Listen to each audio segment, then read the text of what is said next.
बिस्मिल्लाहिर्रहमानिर्रहीम। अस्सलाम वालेकुम नाज़रीन, कैसे हैं आप? मैं मुनीर अहमद मलिक हूं और आप देख रहे हैं मेरा यूट्यूब चैनल। नाज़रीन इकराम, कुछ अहम खबरें हैं सुप्रीम कोर्ट ऑफ पाकिस्तान की जानिब से। इसके अलावा कुछ हमारे फौजी जवान और स्कूल असातिज़ा भी शहीद हुए हैं कल, और इसके अलावा कुछ और अच्छी खबरें भी हैं। और हालात जो हैं, जो हवाएं हैं, वो अपना रुख बदल रही हैं।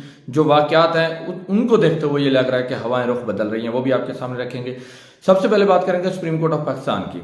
सुप्रीम कोर्ट ऑफ पाकिस्तान ने अचानक धड़न तख्ता कर दिया है। खुफिया मुलाकातें, audio leaks, video leaks, parliament से कानून साजी, तकारीर और हर चीज़ का एक ही जवाब जो है सुप्रीम कोर्ट ने कल सूद समेत वापस किया है। और आज जो है सबको बुलाया हुआ है सुप्रीम कोर्ट ऑफ पाकिस्तान में। आज वैसे भी जो है आज तारीख का जो है दिन जो भी है, आज जुमा है, इंतहाई अहम है और अहम होने जा रहा है। अहम इसलिए है कि कबल अजीम जो है ये जुमा जो है, जो मौजूदा हुकूमत है पीडीएम, उस पर भारी पड़ता आया है और आज भी जुमा है। और दूसरा, केस के हवाले से, जो इलेक्शन के केस के हवाले से भी ये दिन जो है बड़ा अहम है।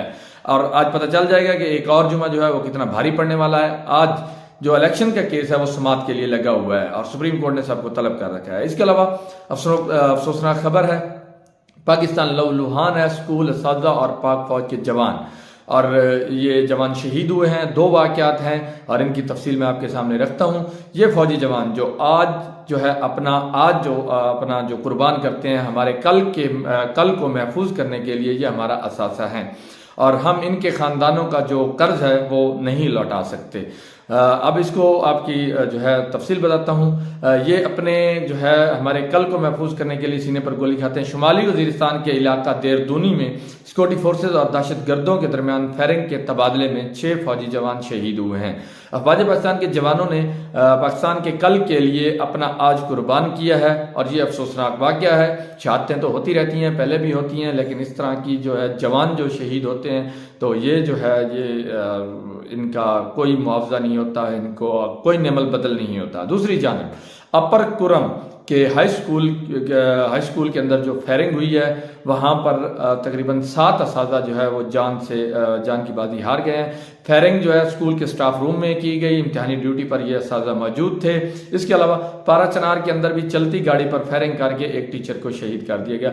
अब यहाँ पे एक बात जो मैं अपना पर्सनल व्यू दूंगा, या ओपिनियन समझ ले मेरी आप, कि कुछ लोग जो है ये जो असातिज़ा वहाँ पे फायरिंग हुई है और शहीद हुए हैं, कुछ लोग इनको जाँ बहक कह रहे हैं कि जी असातिज़ा जाँ बहक हुए हैं, लेकिन मैं इनको शहीद कह रहा हूँ क्योंकि जो भी दहशत गर्दी के वाक़े में अपनी जान देता है तो वो शहीद है। तो दहशत गर्दी भी इस मुल्क के लिए एक नासूर है।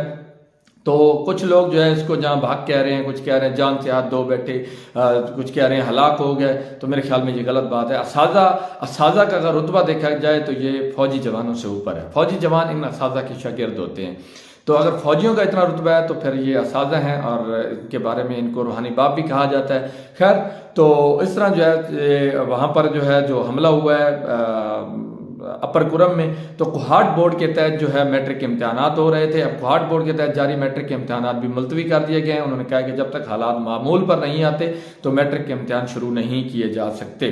तो जब हालात मामूल पे आएंगे तो मैट्रिक के इम्तहान शुरू हो जाएंगे। सुप्रीम कोर्ट के मामलात की तरफ आने से पहले कुछ दिलचस्प वाक़यात हैं, वो भी आपके साथ में डिस्कस करता हूँ। लाहौर हाई कोर्ट ने वफाकी तहकीकाती एजेंसी FIA और पुलिस को हरासा करने से, मुराद सईद को हरासा करने से रोक दिया है। मुराद सईद की जानिब से जो है लाहौर हाई कोर्ट के अंदर दरखास्त दायर की गई थी कि मुराद सईद को जो है गैर कानूनी तरीके से हरासा किया जा रहा है, जिस पर जो है लाहौर हाई कोर्ट ने तमाम मुकदमात की तफसील भी मांग ली, क्योंकि मुराद सईद की जानिब से यह कहा गया कि किसी भी नामालूम मुकदमे में उनकी गिरफ्तारी डाली जा सकती है, गिरफ्तार किया जा सकता है।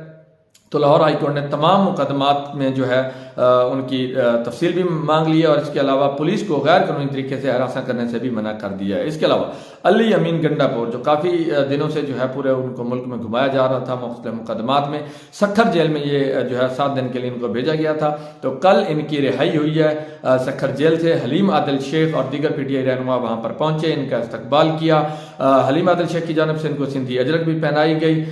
तो अब देखना ये है कि जो अली अमीन गंडापुर थे वो अगला क्या लाहेमल अपनाते हैं। वो कल काफ़ी जो है एनर्जेटिक नज़र आ रहे थे और रिहाई के बाद उनके चेहरे पर कोई ऐसी बात नज़र नहीं आ रही थी कि वो परेशान हैं। उनके वालिद का भी एक खसूसी इंटरव्यू हुआ है जिसमें वो कह रहे हैं कि मैंने अपने जो बेटों के हवाले से उन्होंने बात किया कि मैंने चूहे पैदा नहीं किए, मैंने शेर पैदा किए हैं, मेरा बेटा मर तो जाएगा, जान तो दे देगा। अली अमीन गंडापुर के बारे में उन्होंने कहा है जान तो देगा लेकिन इमरान खान के बारे में कोई जुबान नहीं खोलेगा। दूसरी तरफ जो है परवेज इलाही के घर पर जो हमला हुआ, ऑपरेशन हुआ, तो वहाँ पर जो है director general anti corruption Suhail Ahmed Chattha, Suhail Zafar Chattha भी थे और एडिशनल डीजी जो थे वकासुल हसन वो भी मौजूद थे। अब जो है एडिशनल डीजी जो थे वकासुल हसन उन्होंने माफ़ी मांग ली है। उन्होंने कहा कि हमसे जी गैर कानूनी काम हुआ है तो मैं माफ़ी मांगता हूँ। पीटीआई ने कहा है कि ये माफ़ी काफ़ी नहीं है। फवाद चौधरी ने कहा है ये माफ़ी काफ़ी नहीं है, इन जैसे लोगों को जेल भेजना होगा, ये ऐसे नहीं रुकेंगे। शाह से ज़्यादा शाह के वफादारों का एहतसाब ज़रूरी हो चुका है। अब इस पे जो मेरी ओपिनियन वो ये है कि माफ़ी मांगना, अब ये जो है इसका मतलब आप कोई भी गैर कानूनी काम करें, किसी भी घर पे किसी के भी घर पे जाके आप हमला कर दें, गैर अखलाकी हरकतें करें और जो है उनके दरवाजे जो है क्रेनों के ज़रिए या बख्तरबंद गाड़ियों के ज़रिए तोड़ दें और उसके अलावा ख़वातीन की बेहरुमती करें और फिर माफ़ी मांग लें, ये तो कोई बात ना हुई।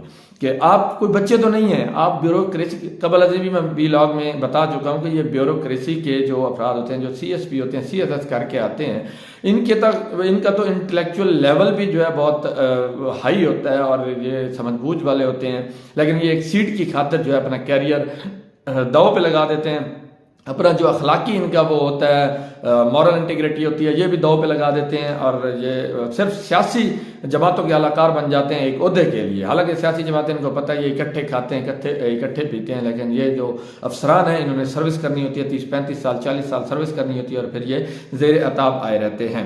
अब जो है जब वफाकी हुकूमत और सूबाई हुकूमत ने अपना दामन झाड़ लिया, वफाकी हुकूमत ने कहा हमने तो नहीं करवाया, सूबाई हुकूमत वज़ीर आला ने कहा कि मैंने भी नहीं करवाया, तो फिर अब इन अफसरान को भी एहसास हुआ कि हमने कुछ गलत किया है, किसी और के कहने पे गया, जो नामालूम ताकतें हैं उनके कहने पे हमने जो भी किया गलत किया है, तो अब इनको माफ़ी याद आ गई है और इन्होंने माफ़ी मांग ली है। इसके अलावा शहबाज शरीफ साहब जो हैं वो लंदन पहुंच चुके हैं बरतानिया में और वहाँ पे उनके जो है मुलाकातें शुरू हैं और वहाँ पे उन्होंने जो कुछ ऑफिशियल मतलब सरकारी मुलाकातें हैं, इसके अलावा अनऑफिशियल मुलाकातें भी होंगी और जहाँ पे वहाँ पे ये नज़र आ रहा है कि हो सकता है कोई एक और नया लंदन प्लान भी सामने आ जाए। पिछला लंदन प्लान तो आपके सामने है, उस पर अमल हो रहा है लेकिन वो कामयाब नहीं हो रहा, हो सकता है नया बन जाए। इसके अलावा जो है 27 अप्रैल को जो सुप्रीम कोर्ट ने समाअत की थी उसका 3 सफ़हात पर मुश्तमिल जो है हुक्मनामा जारी हो चुका है और सुप्रीम कोर्ट ने तमाम सियासी जमातों को खबरदार कर दिया है कि जो हमारे ऊपर इल्ज़ामात लगाए जा रहे हैं कि हमने जो है इनको मुज़ाकरात के लिए मजबूर किया, पंचायत लगाने के कहा,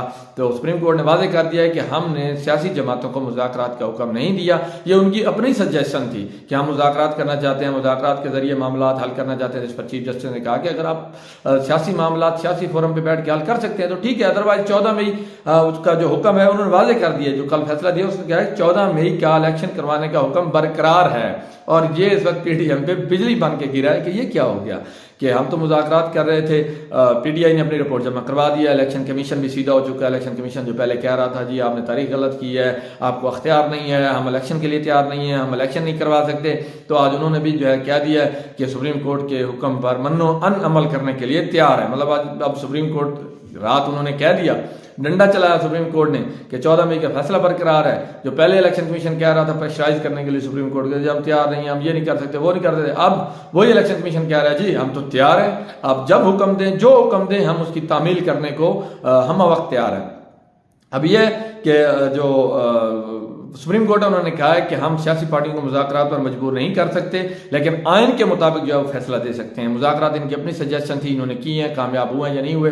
सुप्रीम कोर्ट जो है पाकिस्तान तहरीक इंसाफ जो है वो सुप्रीम कोर्ट के अंदर अपनी जो मुज़ाकराती रिपोर्ट है 8 नुकाती एजेंडा भी था, जो भी था वो जमा करवा चुकी है। अब जो मौजूदा गवर्नमेंट है इन्होंने भी आज जो है अपना सुप्रीम कोर्ट में पेश होकर अपना जो इन्होंने मुज़ाकरात के हवाले से जो रिपोर्ट है इन्होंने पेश करनी है और 11:30 बजे, आज जुमा है, 11:30 बजे समाअत होगी। समाअत के लिए मुकर्रर किया गया है 3 रुकनी बेंच समाप्त करेगा, वही बेंच जिसको ये कह रहे हैं मैं काबिल कबूल नहीं है, और वही बेंच आज समाप्त करेगा और ये लोग उसके सामने हाजिर होंगे। और 3 रुकनी बेंच कौन है? चीफ जस्टिस उमर अता बंदयाल साहब हैं, जस्टिस इजाजुल हसन है और जस्टिस मुनीब अख्तर है। और ये 3 रुकनी बेंच आज समाप्त करेगा। कबल अजीम भी जो है 27 अप्रैल को ही जो सुप्रीम कोर्ट ऑफ पाकिस्तान थी, इन्होंने कह दिया था कि अगर मुज़ाकरात नाकाम होते हैं तो फिर जैसा है वैसे चलेगा। मतलब 14 मई का जो हम हुक्म दे चुके हैं इलेक्शन करवाने का, इलेक्शन 14 मई को ही होंगे। अब ये है कि आज सुप्रीम कोर्ट के अंदर तमाम सियासी जमातें पेश होंगी, सबको बुलावा आ चुका है और गवर्नमेंट जो है इस वक्त उनकी कांपें टांगना जो है शुरू हो चुकी हैं। बिलावल भुट्टो साहब जो है वो इंडिया पहुंच चुके हैं गोवा के अंदर, और जो इंडियन मीडिया उनके साथ कर रहा है, इंडियन मीडिया ने यहाँ तक कहा है कि जो बिलावल भुट्टो साहब हैं ये पूरी दुनिया से भीख मांगने के बाद और इनको वहाँ से भीख नहीं मिली तो ये अब जो है यहाँ पर हमारे पास तशरीफ़ ले आए हैं। तो उन्होंने और भी बहुत सी बातें कही हैं कि जी हमारे जो वज़ीर ख़ारजा हैं वो इनसे मुलाकात नहीं करेंगे, हम इनसे मुलाकात करना ही नहीं चाहते। ये पूरी दुनिया घूमने के बाद जब इनको कहीं से कुछ नहीं मिला तो ये इंडिया में आ गए हैं और यहाँ से हम भी इनको कुछ नहीं देंगे, हत्ता कि हमारे वज़ीर ख़ारजा भी इनके साथ मुलाकात नहीं करेंगे। तो हालात ये हैं। और बिलावल भुट्टो साहब जो हैं उन्होंने काफ़ी सुबकी करवाई है वहाँ पे। इसके अलावा इमरान खान साहब जो हैं उन्होंने कल इस्लामाबाद हाई कोर्ट के अंदर बाजवा के बारे में सवाल किया गया कि जनरल बाजवा के बारे में आप क्या कहते हैं, कि उन्होंने कहा कि जी हमारे फौजी टैंक जो हैं वो तैयार नहीं है, पेट्रोल नहीं है। और उन्होंने इस बात की तईद की कि जी बिल्कुल जनरल बाजवा ने मुझे भी कहा था कि 27 फरवरी को जो मामला हुआ था, इंडिया के जहाज गिराए थे, तो हमने वहाँ पे कहा कि हो सकता है जंग हो जाए। तो जनरल बाजवा ने कहा जी हम तो जंग के लिए तैयार नहीं है, हमारे पास पेट्रोल नहीं है, टैंक खराब है, फलां चीज़ खराब है। मैंने कहा भाई ये अजीब जनरल है जो है जंग से भाग रहा है, जंग से डर रहा है और कह रहा है कि हमारी तैयारियां नहीं है। वैसे ये अपने आप को दुनिया की जो है 5वीं 6ठी बड़ी फौज कहते हैं और इसके अलावा जो कहते हैं हम वक्त तैयार हैं, दुश्मन को घर में घुस कर मारेंगे। और हालात इनके ये हैं कि ये कहते हैं हम जंग के लिए तैयार ही नहीं है। तो उन्होंने जनरल बाजवा के बयान की तईद कर दी। इसके अलावा जनरल बाजवा ने जो कुछ कहा उन बयानात की तईद जो है हामिद मीर भी कर चुके हैं और जो है वो जो नसीम ज़ारा हैं जर्नलिस्ट वो भी कर चुकी हैं। और जनरल बाजवा के हवाले से और भी बहुत सी बातें सामने आई हैं, वो कबल जी जो है कुछ भी लाउज में बता चुका हूँ, आप चेक कर सकते हैं। खुश रहें, खुश रखें। मेरे चैनल को सब्सक्राइब करना, वीडियो को लाइक करना ना भूलिएगा। अल्लाह हाफिज़।